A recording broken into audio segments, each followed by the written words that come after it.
You know, as of late, I've been asked a lot of questions in regards to what's going on in the world by my children and friends and family. And, you know, I have a different perspective than most people when it comes to the reality of the United States of America.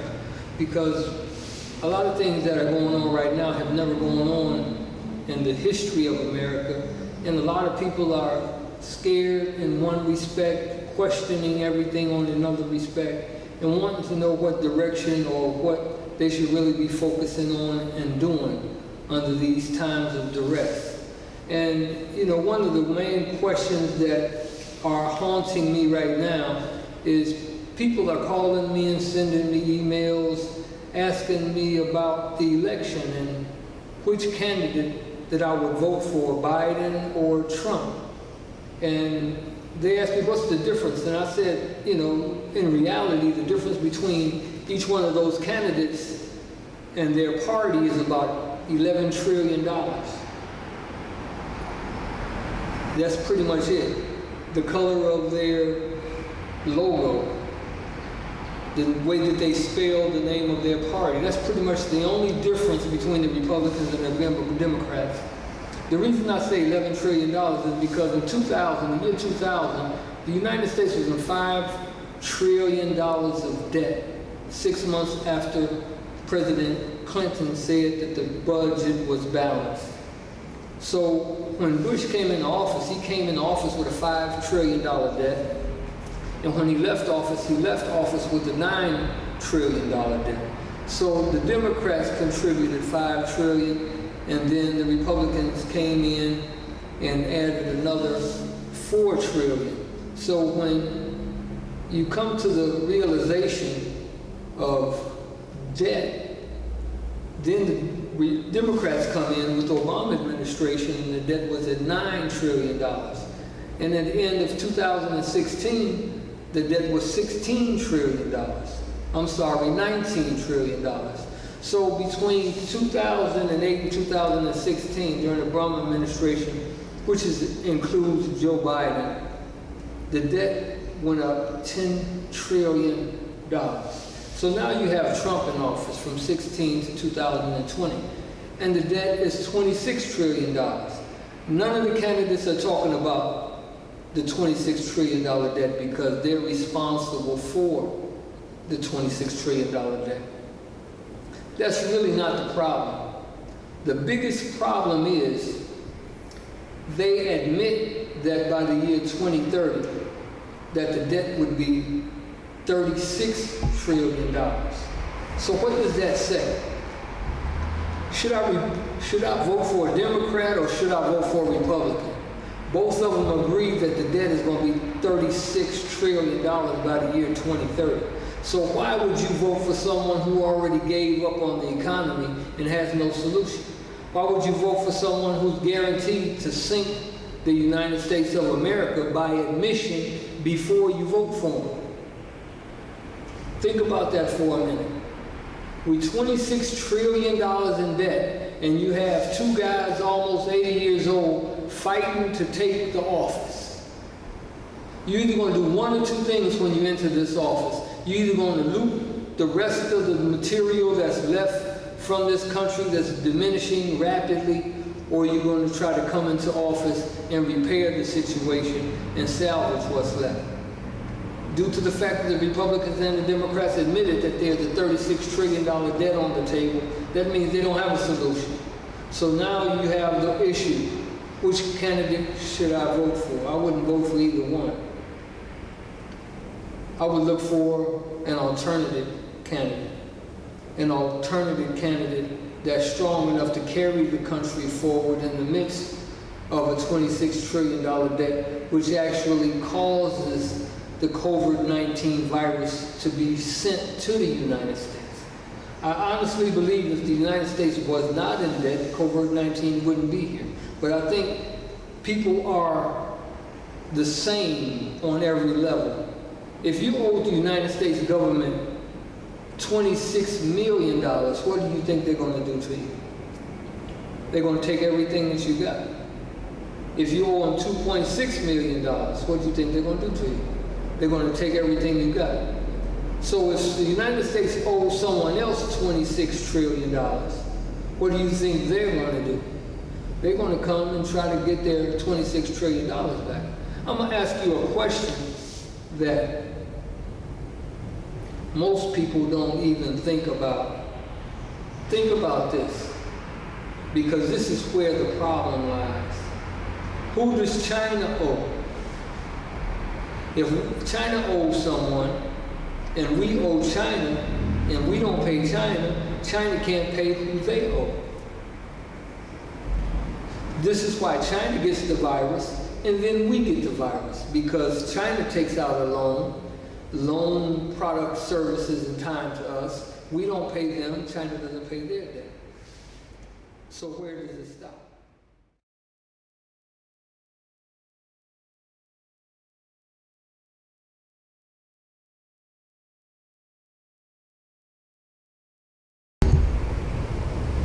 You know, when you make that decision this coming November 3rd, always understand that regardless of who you vote for, if you vote for Trump, you're going to know what you're getting.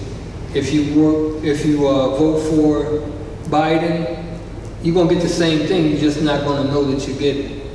You know, the Democrats hide their nefarious way of politics very well, and the Republicans just put it in your face.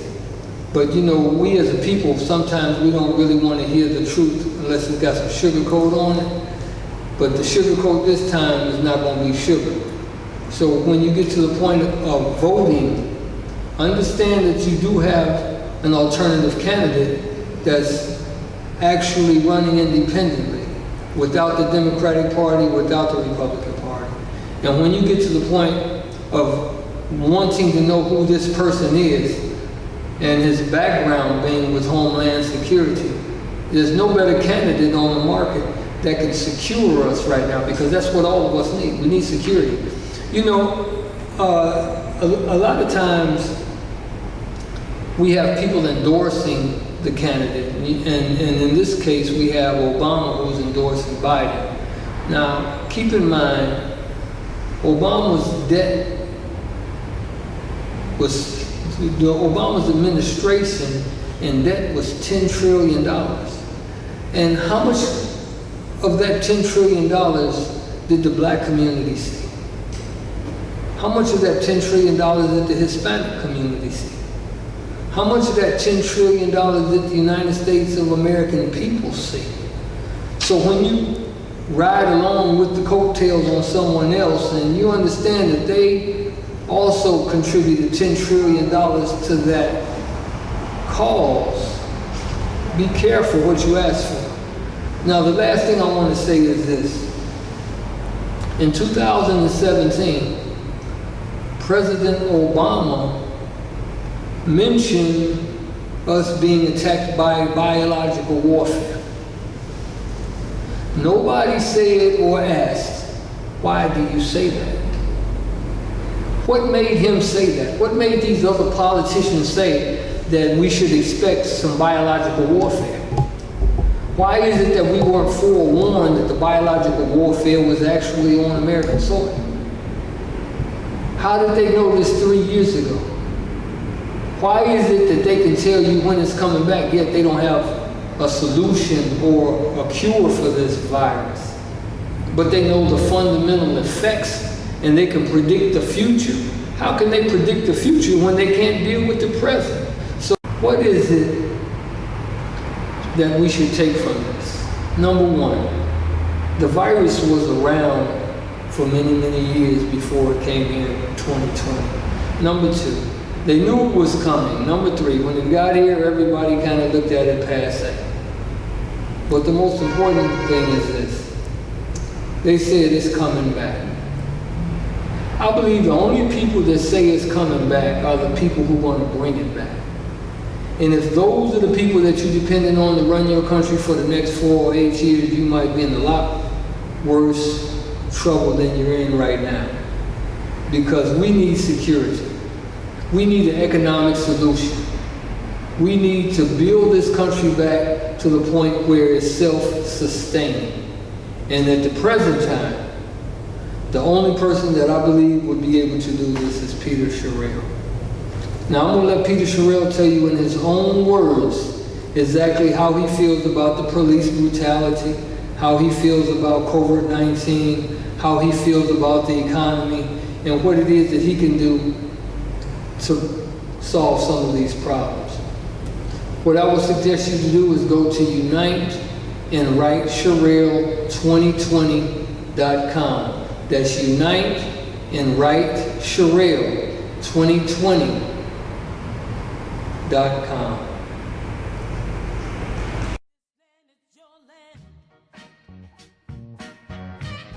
This land is my land.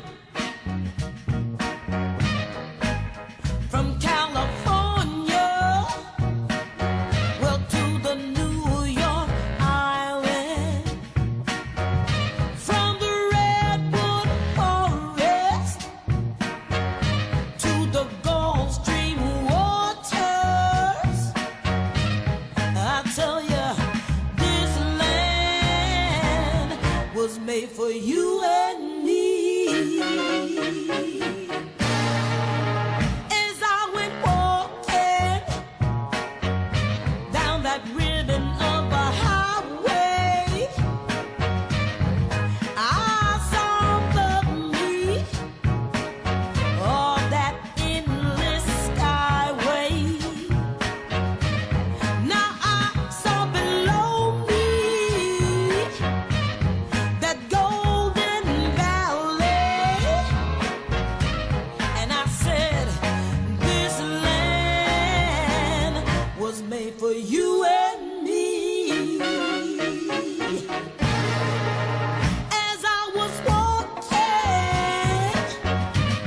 now they tried to stop me.